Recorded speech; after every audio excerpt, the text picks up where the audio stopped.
In every age, mankind has wrestled with the problem of governance. How should we structure power, and who should wield it for the good of the many? Over 2 millennia ago, Aristotle, disciple of Plato, tutor of Alexander the Great, outlined a framework to address these questions. In his seminal work, Politics, he classified 6 forms of government, 3 which he deemed noble and 3 which he saw as deviated or corrupt. Though centuries have passed, these distinctions retain profound relevance. They offer us a lens to examine modern political structures, reminding us of the delicate balance between benevolent governance and the tyranny of self-interest. Aristotle discerned that governments are defined by 2 factors: who holds power and whose benefit they serve. On one side stand the virtuous forms: monarchy, aristocracy, and what he calls polity. On the opposite side lurk their deviant counterparts: tyranny, oligarchy, and democracy. At first glance, modern ears may bristle at the notion that democracy could be considered deviant. Yet to Aristotle, democracy, when it degenerates into the rule of the many, strictly for their own advantage, can trample minority rights and ignore higher ideals. We must distinguish carefully what he meant by democracy, as his time knew forms of mob governance far removed from the representative democracies we champion today. In a monarchy, one individual rules with the common welfare at heart, a magnanimous figure who sees his function as a steward of the nation. However, if his focus turns inward, craving personal glory or wealth, monarchy warps into tyranny, the oppressive subordination of all societal interests to the monarch's whim. History abounds with examples of this transformation.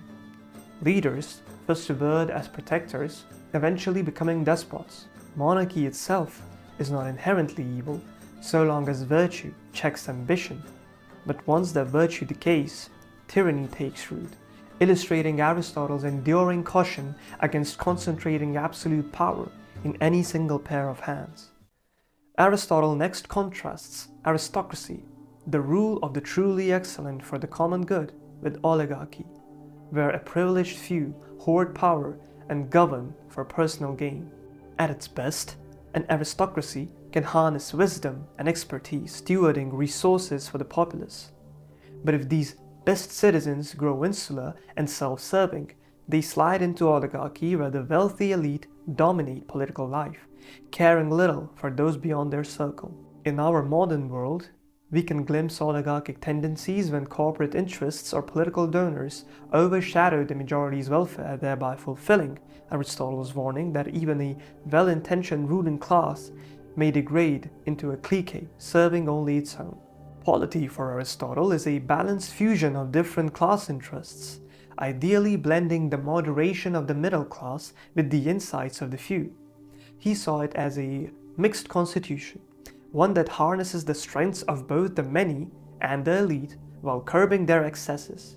In contrast, democracy, as he defined it, emerged when the masses governed for themselves alone, ignoring the broader common good. To modern sensibilities, this is challenging. We exalt democracy as a cornerstone of liberty and equality. But Aristotle's caution remains prescient. A democracy steered by volatile impulses or reduced to majority tyranny can be just as destructive as a selfish oligarchy. How do these categories illuminate our present political climate? Consider populist waves across nations. When public anger swells, leaders might harness the crowd's passions for short-term advantage.